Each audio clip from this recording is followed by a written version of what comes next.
Enjoy with your headphones for a better listening experience. Please watch till the end of the video to have the most scariest part of the story. I listen to a true crime podcast about myself. Every night on my walk home from work, I listen to true crime podcasts. Even though my favorite podcast already released their episode for this week, the app said there was a new one. Excited, I hit play.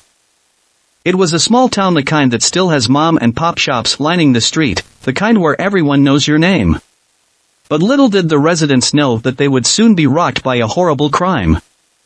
I stopped at a traffic light. The red glowed in the darkness, glinting off the wet street. A black SUV sloshed by. Across from me, eerie blue refrigerator lights glowed from inside a corner deli.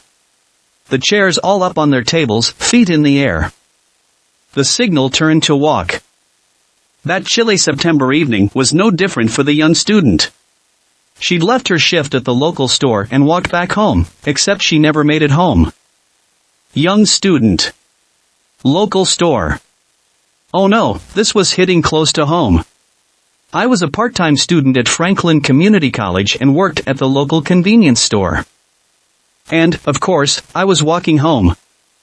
I glanced behind me, looking at the alleyway behind Alessandro's Pizza, which was dark except for the neon lights spilling from the sign. Her boyfriend reported her missing the next day. The town conducted a volunteer-led search, and after 2 days, they found something. Dread formed in my stomach, anticipating a body. But what he said next was so much worse. Washed up on the shore of Worthington Lake, they found a pair of size 9 red Converse sneakers. I stopped and looked down at my red Converse sneakers, damp from the rain. What? My heart began to pound. The shoes were sent to a forensic analyst, who would compare its wear pattern to another pair of her shoes to try and determine if they belonged to the victim. A rumbling sound made me jump. I turned to see a dark SUV turning left at the intersection. Didn't I see that car a few minutes ago? Maybe it's following me, and the car passed me and disappeared into the darkness. Come on, Sarah. Get a grip. Converse are popular sneakers. A little out of fashion, but still. 9 is a common women's shoe size. And what college student doesn't have some sort of a job? What, you think you're listening to some sort of prophecy of your own death? Yes, right. About myself. After a few weeks, the results came back. The analyst was certain the shoes belonged to none other than Sarah Campbell. The blood drained from my face. Sarah Campbell. My name. What? How? I didn't have time to think. I forced myself to move. I broke into a run. The small shops turned into a colorful blur. Searching the lake came up empty. Without a body, a crime is hard to solve. But the police didn't give up.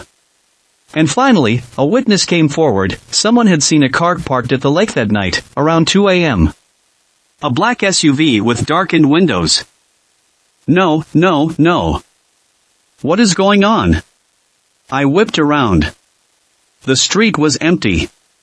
No people, no cars. No witnesses, said the little voice in the back of my mind, the one that's watched way too many true crime shows. My eyes scanned the shops. All closed. There were 6 black SUVs matching the witness's description in the Franklin area. But one of them, in particular, caught Detective Nolan's eye. It belonged to John Kelly, a registered sex offender. The sound was so soft I almost didn't hear it over the voice of the podcast. I whipped around, and there it was. 2 blaring white headlights behind me. Coming from a black SUV. I forced my legs to pump faster. The car didn't speed up, it crawled along, slowly, taking its time. Like the driver knew he could catch me, no matter what. I glanced back, trying to make him out behind the darkened windshield, but the headlights were too bright to see anything. Kelly wasn't just a registered sex offender. He'd been convicted of assaulting a woman he worked with, who had multiple piercings and short dark hair, just like Sarah. The car crawled down the road, stalking me, like a lioness stalks her prey. I veered left, onto our dark residential street. Just a few more steps. Headlights flashed across me, illuminating my running shadow on the pavement. I didn't look back. I just ran, as fast as I possibly could. The little brown house with yellow shutters came into view. I sprinted across the grass, grabbing my keys from my pocket. Click. I threw the door open and slammed it shut behind me. Then I turned the deadbolt, collapsed against the door, and began crying. I heard the rush of the car passing our house, continuing down the road. But I wasn't safe. Gabe wasn't home yet. I was alone, in a dark house, with someone driving down the street who knew exactly where I lived. Still sobbing, I checked all the locks. Then I called Gabe, who assured me he was 5 minutes away. I made my way down the dark hallway and headed into the bathroom. Then I set my phone on the counter, grabbed a clump of tissues, and began to blow my nose. Click. I jumped. Whipped around. But it wasn't coming from outside the door. My phone screen lit up. The podcast was still playing. I must have hit it when I put the phone down. It had skipped several minutes forward, according to the play indicator. What do you think happened to Sarah? The baritone voice asked. I reached for it, to turn it off. Well, she'd told me she wanted to run away before. I stopped dead. It was Gabe's voice. Clear as day, coming from the speakers. She did? Why? The voice asked. She wasn't happy with her grades, her job, her parents. She told me sometimes she'd dream of just moving to some random state and leaving it all behind. I froze, staring at the mirror. I never said that. Never. Gabe was lying? I mean, that was hurtful to me as her boyfriend, you know? I thought we were going to get married someday. But apparently she didn't feel the same way. My heart pounded in my ears.